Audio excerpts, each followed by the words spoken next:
It's the Dazzling One with another real life talk. I am so excited to be with you today. In today's talk, we're going to talk about loving yourself.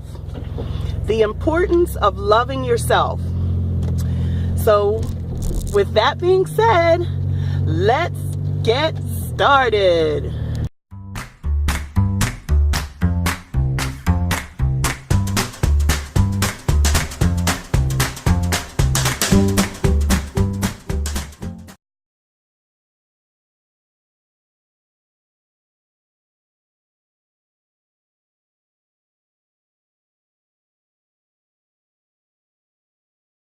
So, I decided to start and share with you. I got to thinking, and you know, when we think, we go really deep sometimes, which is good. But I got to thinking about loving yourself and what does it really mean? Like, what does it mean to love yourself? Is it good? Of course it's good. Is it considered selfish? No, it's not selfish. World.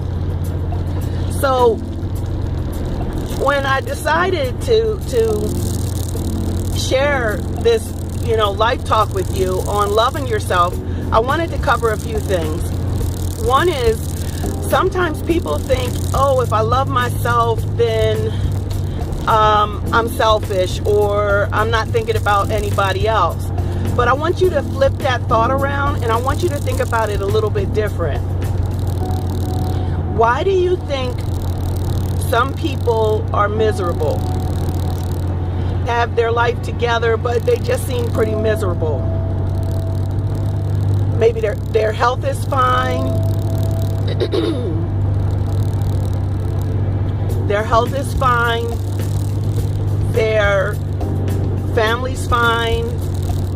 They don't have anything that is going wrong yet, deep inside. Self is not to be confused with being self-absorbed, because that's not what I'm saying. Okay? I'm not saying that at all. What I'm saying is that when you love yourself, you have more to give to everybody else. When you love yourself, you are better in every area of your life. For example, if you get up in the morning and you have some quiet time, a devotional time, some time to reflect on the day, some time to think about some areas that you might want to improve in your life, whatever, where you're taking a little bit of time for yourself. Maybe your house is quiet, you get up before everybody else if you live with other people or have a family at home. You just take a little bit of time to reflect.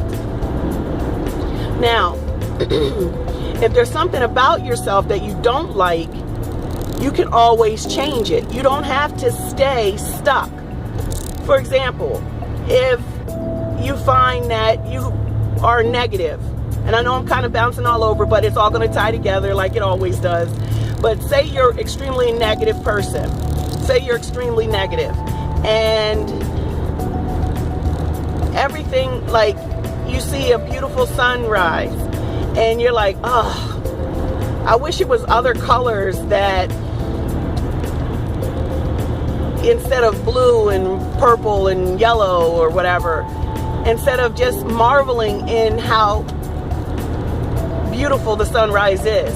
Now what I'm saying is, you can find something wrong even when nothing is wrong, because something deep inside of you is eating away. So it makes it almost impossible for you to enjoy your life, to enjoy things around you, because you need to fix whatever's wrong in your core. It could be that you need a relationship with God, if you don't have one. I believe in God.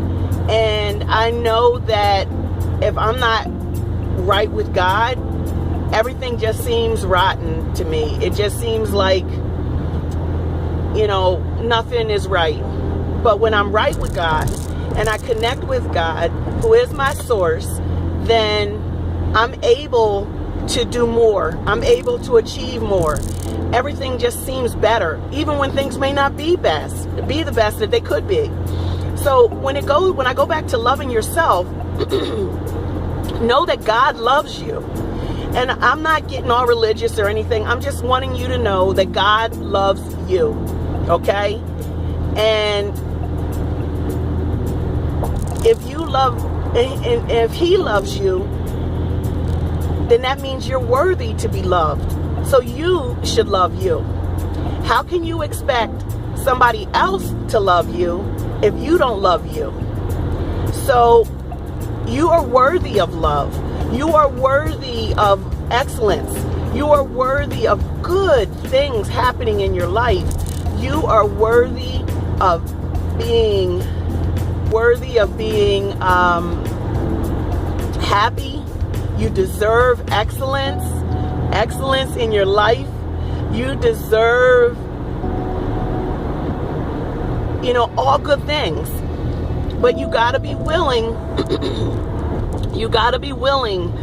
to believe in that. Now, maybe it's hard. Maybe you grew up in a situation where people were coming down on you. Maybe you grew up in a situation where everything you did was wrong, maybe to a parent or a teacher, whatever, whoever. It doesn't matter. To the kids in the neighborhood, it doesn't matter. Okay? I'm not saying that what they did doesn't matter. What I'm saying is it doesn't matter what it was that made you not love yourself. What I'm saying is that you are an amazing person. And I want you to know that if nobody tells you this, I love you. I love you. I may not even know you, but I love you because God created you and God loves you. So I love you. So maybe you always felt that you are not worthy of love. Maybe, like I said, you were told that you were horrible, you're a bad person. And I'm going to come back to that because that's a powerful part of this whole loving yourself piece. And so you were told that, you're never going to amount to anything. Everything you do is going to fail. Everybody's against you. Nothing good to give. I want you to put that out of your head. First thing I want you to do is get a piece of paper, and I want you to write down everything that anybody's ever told you. Go far back as you can remember, as your mind, it might be a few lines, it might be 3 or 4 pages, it might be a half of a notebook, who cares? And as things pop up, I want you just to write them down. Like, and you don't have to put the person, just put, I want you to put down what was said. And then I want you to put down next to that what you believe about that. So if somebody told you, for example, I'm going to give you an example. Oh, Johnny, you're never going to achieve anything because, you're just a big old mistake. Now, how did that make you feel? So that's what you're going to write down. Doesn't matter who told you. Just write down what Johnny, that's what they said. How did that make you feel, Johnny? Okay, next to it on this, either the line underneath of it or on page right next to it, you can put number 1, I'm a mistake. People said I'll never amount to anything. So how did that make me feel? Okay, on the other page, number 1, it made me feel worthless. It made me feel like I don't count. It made me feel like I was never good enough. And I want you to do that. And once you write all of those things down, what we're going to do with it is we're going to get rid of it. Because those things are what's holding you back from loving yourself. Because deep down inside of you, somewhere you believe those things, even if you know when you look in the mirror those things are not true.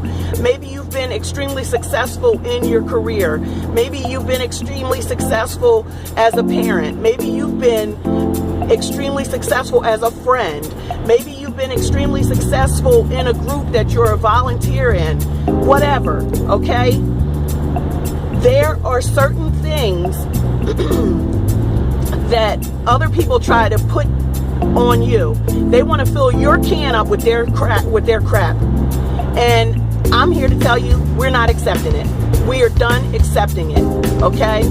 Now, remember when I told you, when I was a little girl, I was often told that I was bad. I was often told that I was always in trouble.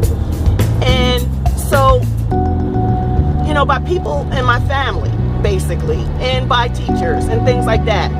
Now, the thing about it was, there was something that was deep inside of me that, even though I heard it, and I would hear that record playing in my head, even as an adult, with some of the decisions and choices that I made, and that I would fall into that. I would fall into, oh, well, even though deep inside I knew that it wasn't true, but I would fall into this hole. And even though as an adult I knew that those things were not true, and I knew that it wasn't real, I still found myself, you know, you'll always be in trouble, you know. And, you know, the funny part about it is, I remember as a child, you know I spent the most time on punishment. I spent, out of all my cousins and my sister and, you know, any other kids in the group, friends, I was always in timeout. I was always on punishment. But I never had hatred in my heart. I never blamed anybody else. And I think that those things have shaped me into the woman that I am today. And, you know, it's funny, our friends and people in our lives, a lot of times they don't know what to do, okay? And so they don't know how to react to us, okay? Now, I was such a curious kid that if you told me, you know, don't go over there and mess with that pile of cloth, now you've brought it to my attention. Now you've made it so I really want to know what's to deal with those cloths over there. And I have found that when somebody told me, for some people it's like, if you tell me I can't race to the top of the hill, I'm going to prove that I can race to the top of the hill. That's not me. If you told me leave something alone, you know, then now I want to know what is up with that. Why can't I go mess with those cloths? Is there something secret about those cloths? And so a lot of the decisions and choices I've made, you know, were on, oh, well, they think I'm bad anyway, so why be good, you know?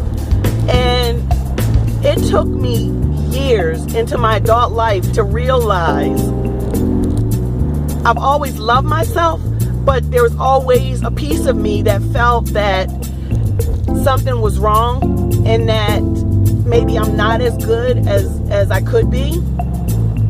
So the tricky part for me was that, you know, I had good self-esteem, but there was still that little bit of a record playing in my head. You're bad, you're bad, you're always going to make mistakes, you're bad, over and over and over. And even when you think you don't hear it, it was still playing. It took me to get to a certain point in my adult life to finally be able to turn that record down, to take it, break it over my knee, to stomp it into the ground. And if you don't know what a record is, think of a CD, think of you know, any recording, you know, breaking it, destroying it, erasing it, and getting rid of it. And also going to a place where I would not do that to my children.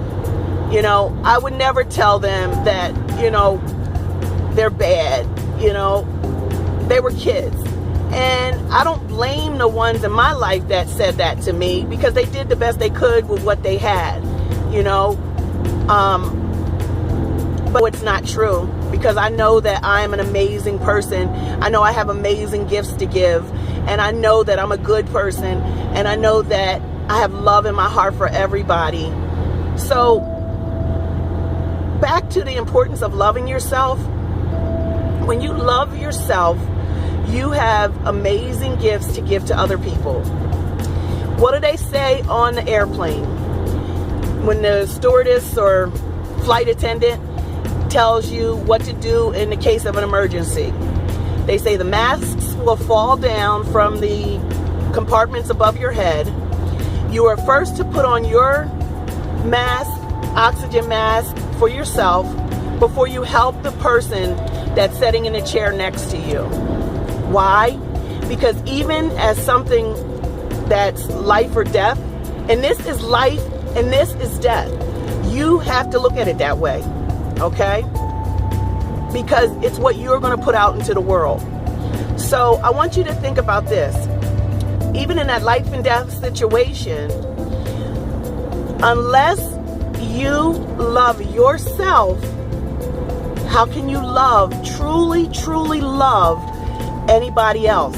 How can you give love to anybody else when you don't love yourself? When you don't value yourself? When you don't see how amazing and awesome you truly are?